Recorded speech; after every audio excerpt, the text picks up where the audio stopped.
Ay, Macau! Hello! Maraming salamat! Okay. Sabi niya, ang ganda mo pala, bakit mukha ka?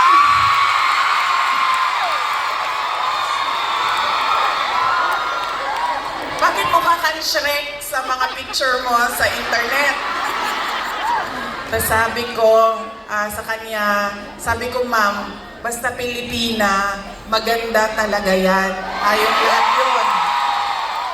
Now, hindi ko lang alam sa mga Pilipino, sa mga lalaki natin, pero sigurado ako sa mga Pilipina ay maganda. Dahil, ano ang ating proof o evidence sa buong mundo na maganda talaga ang Pilipina? Ilan ang Miss Universe natin? 4. 4 ang Miss Universe na winners ng Pilipinas. Kaya, ibig sabihin, global ang beauty ng Pilipina. Kaya, bago ang lahat, sabihin niyo sa lahat ng kaaway ninyo, Pilipina ako, maganda ako.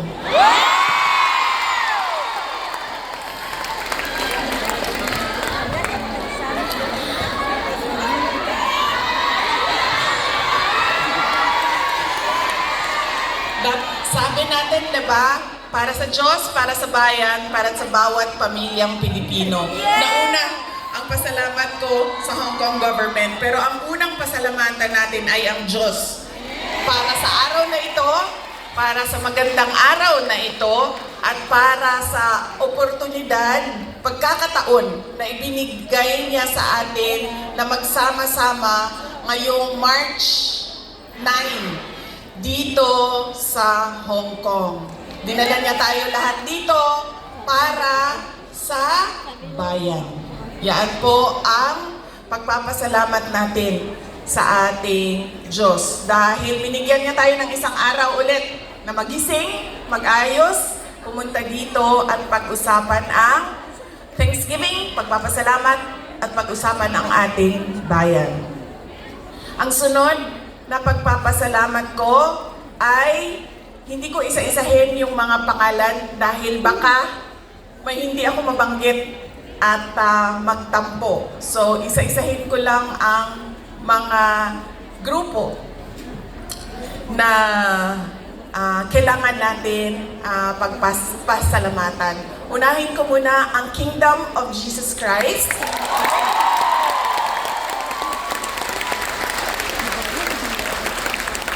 Dahil sa kanilang pagod, luha at pawis para mabuo ang ating Thanksgiving ngayong umaga na ito.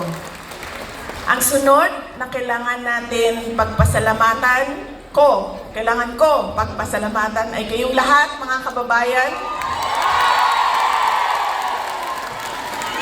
namin, mga kababayan namin dito sa, ang iba galing pang Pilipinas. Marami tayong mga bisita na galing Pilipinas, galing Hong Kong, galing Macau, meron pang galing sa China, at meron galing Japan.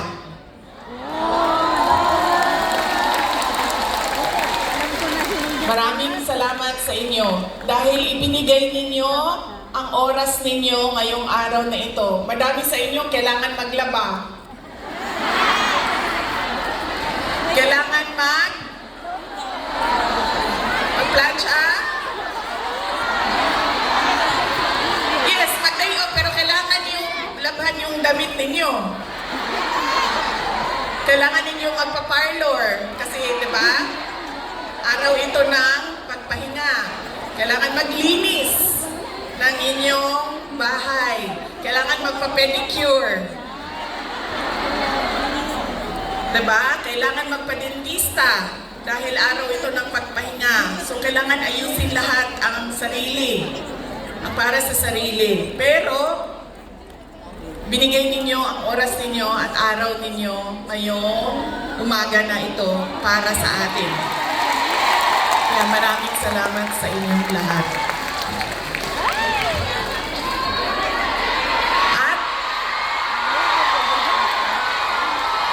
alam nyo, kanina habang naglalakad ako, kasi malapit lang kami, so naglakad lang kami. Ang ganda ng weather ninyo dito sa Hong Kong, no? Nakakaganda siya ng kutis.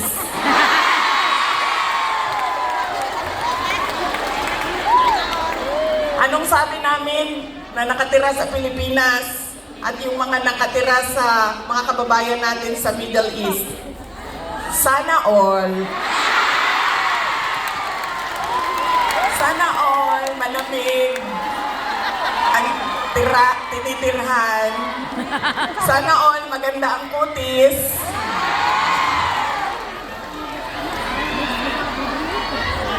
Kaya isa din yan sa dapat ninyong ipagpasalamat sa Diyos.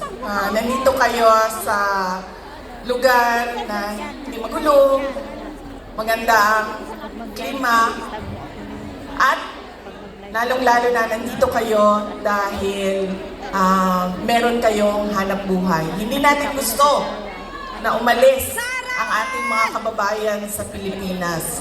Pero marami sa atin, dahil walang oportunidad sa ating bayan, ay nakikipagsapalaran sa iba't ibang lugar sa mundo para sa inyong mga pamilya. Kaya yun ang sunod natin na pagpasalamatan, yung ating mga mahal sa buhay. Bawat pamilyang Pilipino, kailangan natin magpasalamat sa kanila dahil binibigyan nila tayo ng lakas, sinula tayo, at tinutulungan nila tayo sa ating pakikipagsapalaran sa ibang lugar. Ayaw nila na umalis kayo, ayaw nyo rin na iwanan sila. Pero kailangan natin gawin dahil kailangan suportahan ang ating mga pamilya. Okay? Pagpapasalamat ulitin ko sa Diyos, sa Hong Kong government, Hong Kong Police, sa KOJC, sa inyong lahat, mga kababayan namin na nandito. At syempre, kailangan natin pasalamatan ang PDP laban. Parang tinanggal na ata nila ang laban, no? PDP na lang, no? Opo. Laban! Laban! Laban! Laban! Okay, suka. May dala sila para sa inyong lahat. Inutusan silang bumili ng suka. Nagdaang taon silang sinamak. Sa gusto. Nagdala po sila og pinakurat. Kinsa gusto. Okay. Bagay na sa lechon Macau og pinakurat. Gagali na bitaw, naglakaw ko din to. Kana galing... Ay, sorry. Kanina, naglalakad ako doon. Yung bang nakabitay ng mga lechon Macau ba yan, no? Sabi ko kanina. Sabi ko, kakain kaya muna ako. So sabi ko, ay hindi, picturean ko na lang muna. Andito sa aking cellphone yung roasted duck at yung... Ay, roasted goose. Roasted goose. At, tikman ko nga yun. Balikan ko. Roasted goose at yung parang lechon Macau. Bagay sa suka. Salamat!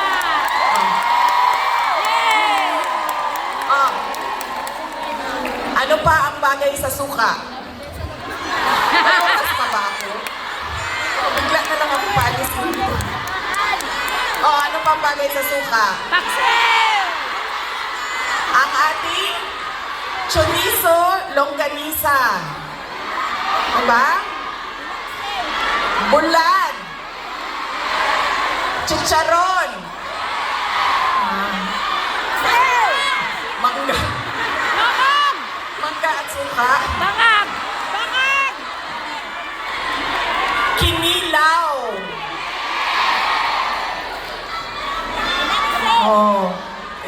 Mulan, galunggong. Yes. Diba?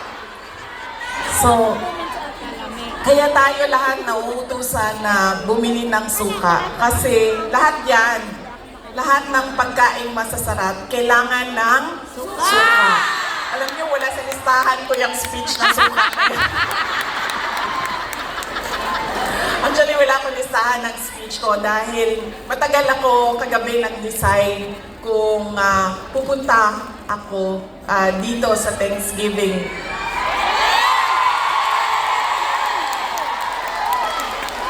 Kaya wala akong listahan ng speech. Pero yes, alam nyo, marami siguro sa inyo ang nautusan na bumili ng suka at mantika.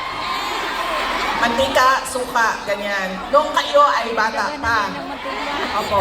Pero sa amin kasi, sa bahay namin, nag-grocery kasi ang nanay ko. So lahat yung mga gamit sa kusina, binibili na ng nanay ko. Nautusan lang ako lagi doon sa kanto, sa tindahan, bumili ng Coke. Ng Coke.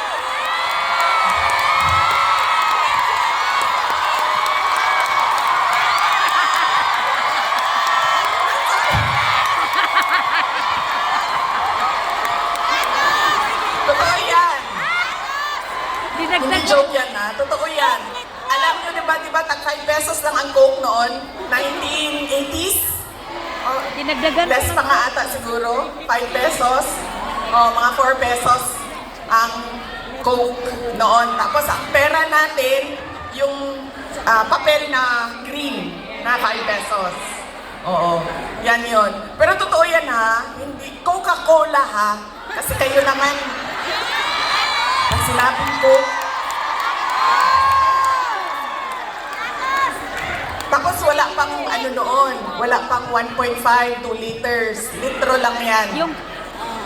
Litro lang yan nung kapanahonan natin. Yung nasa So, yun.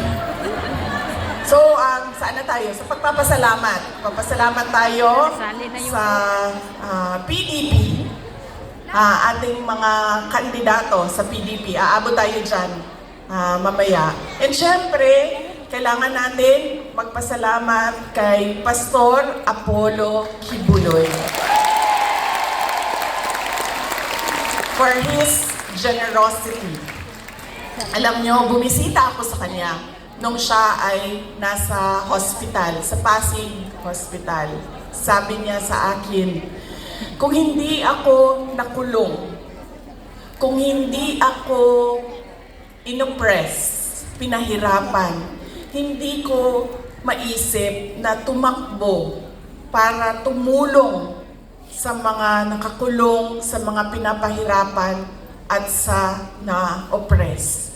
Sabi niya, tama lang na ganito ang nangyari dahil naliwanagan ako at napaabot sa akin ang mensahe na kailangan kong tumakbo bilang senador para tumulong sa mga nahihirapan at pinapahirapan.